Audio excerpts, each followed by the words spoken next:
बिस्मिल्लाहिर्रहमानिर्रहीम। आबादगार साथियों, दोस्तों हिन वक्त असां यूसी माणक तईम जे ज़मींदार चौधरी आसिफ आराई सां गॾु मौजूद आहियूं उन जी फील्ड में। ऐं हिन वटि हिते जेका कणिक लॻल आहे, काफ़ी कणिक लॻल अथसि, पर ही जेका हिन जिन्स मूंखे ॾेखारी आहे, ख़ासि तौर ते असांजे विज़िट करण जो जेको मक़सदु हुयो इहो हो त हिन चयो त असां वटि हिकिड़ी कणिक लॻल आहे जेका MS 18 जे नाले सां आहे। वधीक हिनखे तफ़सीली ख़बर कोन्हे, छो जो हिन जे वाल साहब जेको आहे सो हीअ जिन्स काफ़ी वक़्त खां माना काईंदो आयो पिए। अॼु असां हिनखे विज़िट कयो त हिन कणिक में हिकिड़ो त जेको आहे सो ब्लैक थ्रिप्स जो जेको प्रॉब्लम माना एफिड जो जेको हले पियो, माना पंहिंजे सिंध में उहो एफिड वग़ैरह हिन में बिल्कुलु कोन्हे को। नंबर ॿी ॻाल्हि त जेकर हिनखे आउं चेक थो असां ॾिठो आहे त हिन में 19 खां वठी 20 माना एतिरा टिलर्स जेके आहिनि से मौजूदु आहिनि, माना पर प्लांट फ्लैग लीफ ज़बरदस्त कंडीशन में आहे। ऐं जेका पन जी हीअ साइज़ आहे उहा माना इंच थी वई आहे।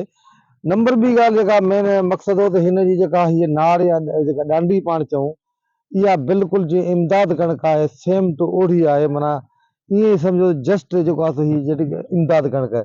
पर हाणे हिन दोस्त जो चवणु आहे त हीअ असांखे ॿिए नाले सां मिली आहे, पोइ ख़बर कीअं आहे। लास्ट ईयर में हिननि जी जेको आहे सो हिते 60-65 मण लथी। हिन वक़्तु जेका पोज़ीशन आहे त हीअ जेके ॿोॾूं थियूं उते बिल्कुलु मुसलसिल ते पाणी 3 महीना रहियो ऐं पाणी काफ़ी जेको आहे हिन पोइ शिफ्ट लिफ्ट करायो, उन खां पोइ जेको आहे हिन कणिकूं कयूं आहिनि। ऐं अलाह जे जेको आहे सो महिरबानी सां बरकत सां जेको आहे सो फसल बहितरीनु आहे। जेको तव्हां ॾिसो पिया अहिड़ी कणिक लॻल आहे, जेकर तव्हां वेझो वञी हिनखे ॾिसो त नांग बि हली कोन सघंदो को। त आसिफ भाउ, तव्हां ॿुधायो त तव्हां जेको आहे सो ही जेका कणिक आहे हिन पासे कैमरा ॾे मुंहुं करे ॿुधायो त हिन में ॿिज घणो छटियो आहे? 1.5 मण साईं। अच्छा, हा, 1.5 मण पोइ टाइम जे हिसाब सां हेठि सभु ॿिज ॿुधाईंदा वियासीं। अच्छा, हिते तव्हां 1.5 मण। 1.5 मण। अच्छा, ही कॾहिं जी काई आहे? ये तकरीबन साईं 10 महीने जी 28 तारीख़ ते छटी आहे। अच्छा दोस्तों, 10 महीने जी 28 तारीख़ ते जेके कणिकूं कयूं सभु निसरी वियूं आहिनि। पर तव्हां ॾिसो त हिन में एॾी माना पोटेंशियल आहे जो हीअ नेसर थी कोन्हे। हाणे को जेको आहे सो माना संग जेको आहे सो निसरे पियो, अञा फुल जेको आहे सो माना निसरी बि कोन्हे कणिक त। अच्छा, ही जेका कणिक तव्हां लास्ट ईयर बि काई त लास्ट ईयर घणो लथी?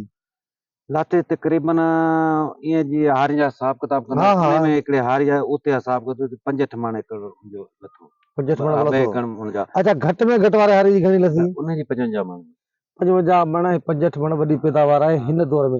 अच्छा, ॿी ॻाल्हि हीअ आहे त हिन वक़्तु हाणे सॼी हिन प्लाट खे असां चेक कयो आहे, पोइ हिते बि लॻी पई आहे कणिक 15-16 एकड़ हीअ वैरायटी। त हुन में असांखे रस्ट नज़र कोन आई आहे। मूं कोशिशि इहा बि कई त हिन में ॾिसां रस्ट हुजे, एफिड हुजे, इहे शयूं जेको आहे सो बिल्कुलु जेको आहे नज़र कोन पियो अचनि। ऐं माशाल्लाह असांखे वटि 4 साल खां आहे। स्प्रे को असां पंहिंजे हिसाब सां ई कंदो, बाक़ी अहिड़ो कोई हिनखे असां कोन ॾिठो आहे मर्ज़ लॻल हुजे जेको असां स्प्रे कयूं।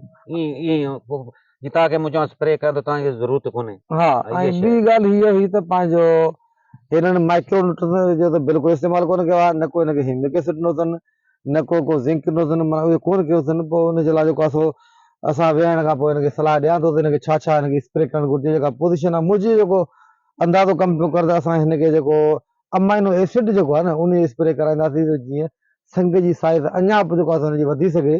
बाक़ी हीअ कणिक जो माना थ्रेशिंग में मुंहिंजे ख्याल में हीअ प्रॉब्लम कंदी, जो हिनजो नार तमामु थुल्हो आहे। हा, त आबादगार सां इहा जेका असां मुख़्तसर मालूमात आसिफ भाउ सां वरिती, जेका तव्हां ॿाहिरि जे अॻियां पेश कई अथऊं। ऐं सभिनी आबादगार ने गुज़ारिश आहे त पंहिंजो कणिकूं जेके आहिनि से केयरफुली विज़िट कंदा रहनि ऐं जंहिं बि शइ जी ज़रूरत हुजे उहो स्प्रे या उहा खाद खुराक ॾींदा रहनि त जीअं बहितर पैदावार खणी सघनि। तव्हां दोस्तनि जी महिरबानी। ॿी का ॻाल्हि आहे? ॿियो साईं तव्हांजो थोरो बाबा जो दोस्त हुयो ऐं असांजी साल संभाल लही ऐं बोड़नि भेरे बि तव्हांखे अचिणो, बारिश जे करे कोन अची सघियो। हा, सही ॻाल्हि आहे। मूंखे ख़ुशी थी तव्हां अचनि। ठीकु आहे, ईंदा रहिजो। तव्हांजी वॾी महिरबानी। जो असांजो हिन जेको वाल साहब फ़कीर हुसैन, उहो असांजो दोस्त हुयो, पोड़ो माण्हू थी बि असांखे हर वार फ़ोन कंदो रहंदो त यार अचो अचो, ऐं हर साल जेको असांखे घुराईंदो। ऐं हिन दोस्त जी वॾी महिरबानी, कुर्ब ॾियनि था असांखे वक़्त ते घुराइनि था। महिरबानी।